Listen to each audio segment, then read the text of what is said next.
네, 이번 강의에서는요, 자, 주택연금 왜 하지 말아야 되는지 그 이유에 대해서 제가 한번 설명드릴게요.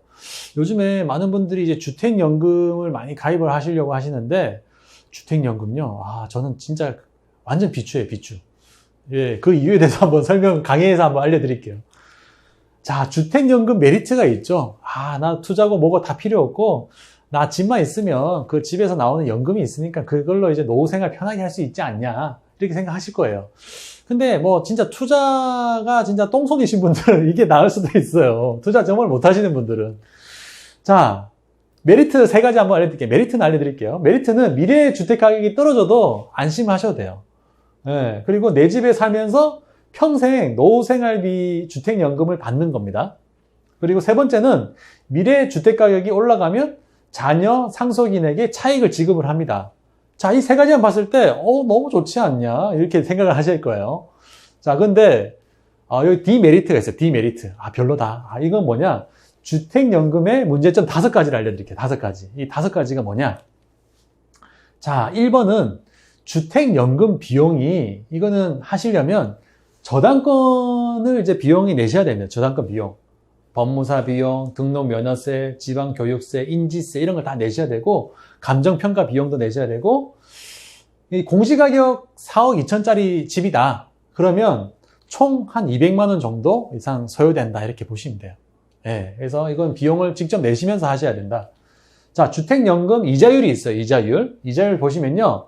자, 3개월 CD 금리 다 봤을 때 0.06% 플러스 1.1% 다음에 1.76%가 되지 않습니까? 근데 6개월 코피스 금리 0.8% 플러스 0.85% 하면 1.72%인데 이게 연 보증료로 따져봤을 때 0.75% 감안을 하면 약 2.5% 수준의 일반 대출 이율과 비슷하다. 이렇게 보시면 돼요. 이 주택연금 이자율이. 예. 근데 주택연금 하시면 이게 또 단점이 뭐냐면 임대가 불가해요. 전세도 못 주시고 월세도 못 나갑니다. 무조건 월세 경우 같은 경우는 보증금 없는 일부 월세인 경우는 인정하고 실효성이 전혀 없어요. 그렇기 때문에 이게 안 돼요. 예.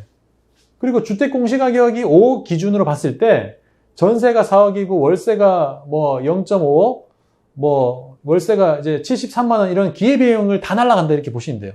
여러분들이. 그러니까 차라리 그 전세를 주던지 이렇게 월세를 받는 게 훨씬 더 나으신데 이런 거를 주택연금을 하시면 못 받으신다 이렇게 보시면 돼요. 예. 세 번째는 뭐냐?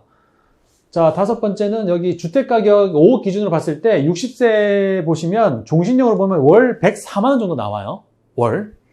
근데 30년간 3억 7,404만 원 정도 이게 수령을 한다고 가정을 해볼게요.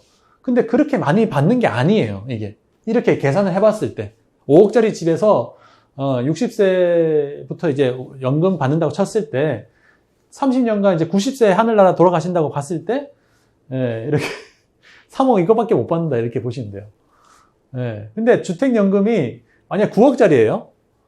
그럼 65세부터 매월 282만 2천 원을 받는다고 가정했을 때 90세까지 7억 1,198만 4천 원 정도 받아요.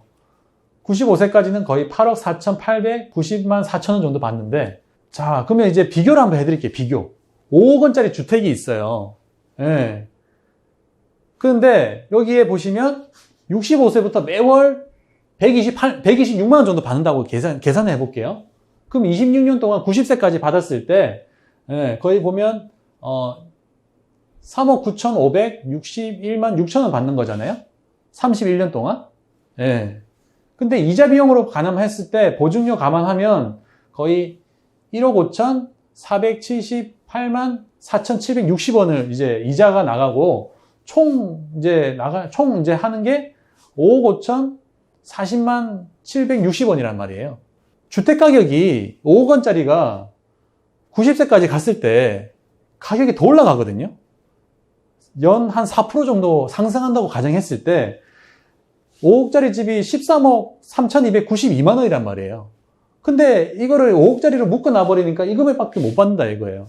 그렇기 때문에 95세가 되면 예를 들어서 이제 4억씩 상승한다고 쳤을 때 이거 보면 16억 2,170만 원 정도 되는데 이건 완전히 5억 주택 이 자리가 완전히 여기서 완전히 묶여버린다 이거예요. 한마디로. 이 금액으로.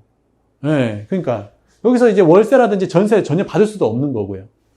주택연금 지급 중단되는 세 가지 케이스가 있어요. 이게 어떤 케이스냐면 부부가 여기 주민등록이 이전을 안 하시면 이거 무조건 연금이 중단됩니다. 그러니까 완전히 무조건 여기 살아야 돼요. 가택연금이에요. 다른 데 이전할 수가 없어요. 주소를 바꿀 수가 없어요. 그리고 1년 이상 여기서 비거주 하시게 되면 이것도 바로 이제 지급 중단되고요.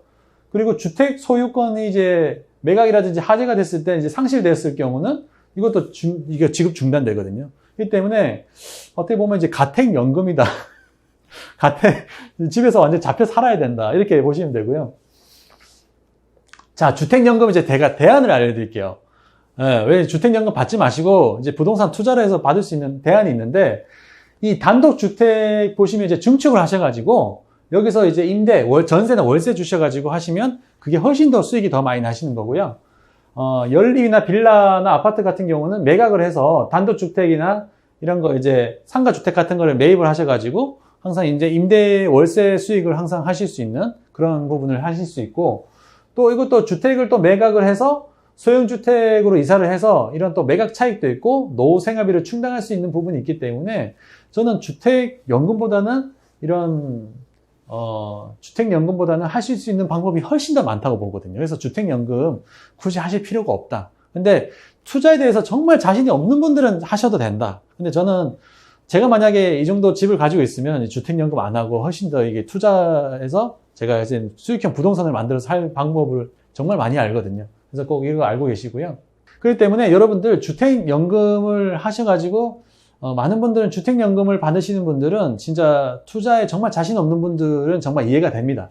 근데 진짜 이 부동산 투자라는 거는 정말 이 방법을 몰라서 수익이 안 나는 거지 방법을 정말 아시면 수익이 날 수 있는 방법은 정말 많이 있거든요. 그래서 여러분들이 정말 부동산 투자에 대해서 공부를 하시느냐 책을 읽어보시느냐 한번 경험을 해서 일단 전문가와 상담을 해서 한번 이거를 한번 수익을 내려고 한번 노력을 해보시냐 이게 차이가 있는 건데 노력도 해보지 않은 상태에서 그냥 주택연금으로 선택을 해서 집을 저렇게 10년, 20년, 30년 동안 묶여서 그렇게 가져가신다면 훨씬 더 손해시다 이거예요 한마디로. 그러니까 별로 크게 좋은 메리트가 없어요. 그래서 꼭 이렇게 주택연금보다는 수익형 부동산으로 리모델링 하셔가지고 이렇게 전세 월세 받는 방법 증축하는 방법 이렇게 또 여러 가지 할 수 있는 방법은 정말 많이 있어요. 시행하는 방법도 있고 그렇기 때문에 여러분들이 꼭 이런 부분을 알고 계셔가지고 부동산 투자하시기 바라겠습니다. 그래서 또 이번 강의는 여기까지 마치도록 하고요. 다음 강의에서 또 좋은 강의 알려드리도록 하겠습니다. 고맙습니다.